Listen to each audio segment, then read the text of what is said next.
سورہ البقرہ 21واں رکوع۔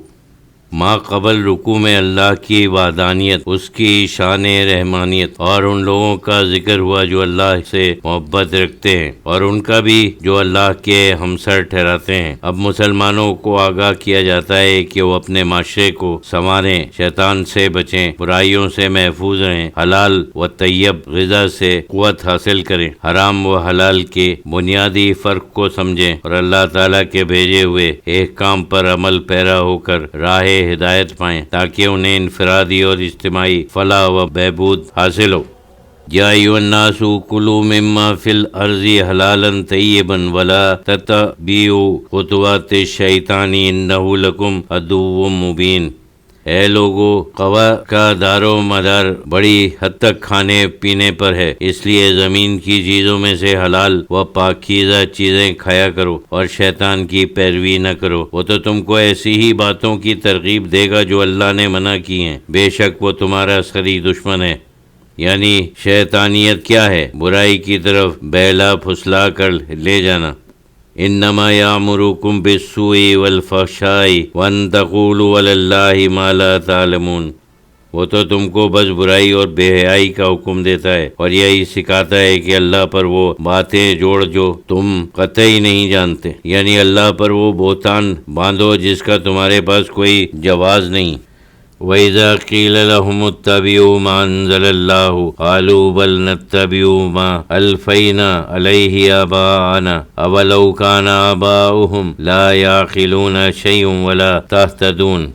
اور جب ان منکرین اسلام سے کہا جاتا ہے کہ اس کی پیروی کرو جو اللہ نے نازل کیا ہے، یعنی احکام قرآنی، تو وہ کہتے ہیں نہیں، ہم تو اس پر چلیں گے جس پر ہم نے باپ دادا کو چلتے پایا، ہم تو اپنے آبائی رسوم اپنائیں گے، ہمارا ماحول ہی وہ بن گیا ہے جو ہم دیکھتے رہے اور کرتے آئے ہیں، ہم تو اس ماحول سے لپٹ کر رہ گئے ہیں، اس میں ہمارا دل لگ گیا ہے، اب اس کو چھوڑنا کیسا؟ ان سے پوچھو بھلا اگر ان کے باپ دادا کچھ نہ سمجھتے ہوں اور نہ سیدھی راہ جانتے ہوں، کیا پھر بھی ان کی اندھی تقلید کرتے رہیں گے؟ وَمَثَلُ الَّذِينَ كَفَرُوا كَمَثَلِ الَّذِي يَنِعِقُ بِمَا لَا يَسْمَعُ إِلَّا دُعَاءً وَنِدَاءً صُمٌّ بُكْمٌ عُمْيٌ فَهُمْ لَا يَعْقِلُونَ۔ اور ان کافروں کی مثال ایسی ہے جیسے کوئی شخص ایک ایسی چیز کو پکارے جو صبح پکارنے اور چلانے کے کچھ نہ سنے، جیسے جنگل کے پرند کے ایک آواز تو ضرور سن سکتے ہیں لیکن آواز کے مفہوم سے بے خبر ہیں۔ کافروں کا بھی یہی حال ہے، سمع قبول سے محروم اور فہم سے قاصر ہیں، اور اپنے بتوں کی طرح یہ خود بھی بہرے، گونگے اور اندھے ہیں، تو وہ کچھ بھی نہیں سمجھتے۔ یا ایھا الذین آمنوا کلوا من طیبات ما رزقناکم واشکروا للہ ان کنتم ایاہ تعبدون۔ اے ایمان والو، ان پاکیزہ چیزوں میں سے جو ہم نے تم کو دی ہیں کھاؤ، اور اس سے قبل زمین میں جو چیزیں پیدا ہوتی ہیں اس کا ذکر ہو چکا تھا۔ یہاں غذائے جسمانی اور روحانی دونوں کو طیبات کے عنوان میں شامل فرما کر ارشاد ہوا، اور اس انعام پر اللہ کا شکر ادا کرو۔ شکر یہ ہے کہ جو چیزیں جہاں جس طرح برتنے یا صرف کرنے کی ہیں ان کو وہاں اسی طرح برتو یا صرف کرو، اور اللہ تعالیٰ کے احسان مانو اگر تم خاص اسی کی عبادت کرتے ہو۔ یعنی پچھلی آیات میں طیبات کے کھانے کا حکم دیا گیا، جس سے معلوم ہوا کہ کچھ چیزیں حرام ہیں جن کا کھانا ناجائز اور مومن کی فطرت روحانی سے قطعاً ناواقف ہے۔ اب ان حرام چیزوں کا بیان ہوتا ہے۔ انما حرم علیکم المیتۃ والدم ولحم الخنزیر وما اہل بہ لغیر اللہ فمن اضطر غیر باغ ولا عاد فلا اثم علیہ ان اللہ غفور رحیم۔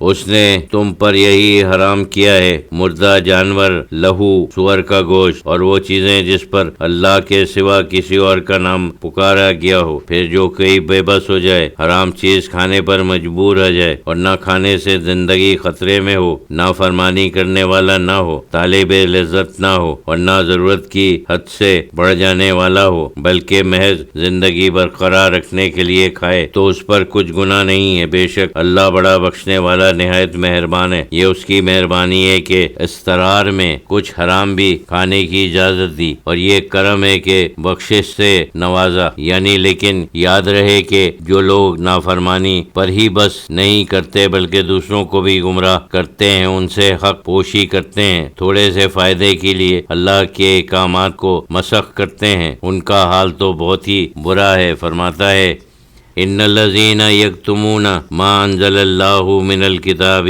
ویشترون به ثمنا قلیلا اولئک ما یأکلون فی بطونہم الا النار ولا یکلمہم اللہ یوم القیامۃ ولا یزکیہم ولہم عذاب علیم۔ بے شک جو لوگ اللہ کی کتاب سے ان آیتوں ہدایاتوں کو چھپاتے ہیں جو اس نے نازل فرمائی ہیں، اور ان کے بدلے حقیر قیمت دنیاوی منفعت حاصل کرتے ہیں، وہ اپنے پیٹوں میں محض آگ بھر رہے ہیں، اور اللہ تعالیٰ قیامت کے دن ان سے بات بھی نہیں کرے گا، یعنی ایسی بات نہ کرے گا جس سے وہ تسکین پائیں۔ وہ تو غضب کے مستحق ہو چکے، اور نہ اپنے الطاف کریمانہ ہی سے ان کو پاک کرے گا، یعنی ان کے گناہ بھی معاف نہ ہوں گے، اور ان کے لیے دردناک عذاب ہے۔ اولئک الذین اشتروا الضلالۃ بالہدی والعذاب بالمغفرۃ فما اصبرہم علی النار۔ یہ وہ لوگ ہیں جنہوں نے ہدایت کے بدلے گمراہی مول لی اور بخشش کے بدلے عذاب، بس آتش دوزخ میں یہ کیسے مجبور ہیں۔ دنیا میں تو یہ بڑے ظالم، بڑے تنک مزاج تھے، آج قیامت کے دن کس چیز نے ان کو اتنا صابر بنا دیا؟ یہ صبر نہیں، ان کی مجبوری اور بے بسی ہے۔ ذالک بأن اللہ نزل الکتاب بالحق وإن الذین اختلفوا فی الکتاب لفی شقاق بعید۔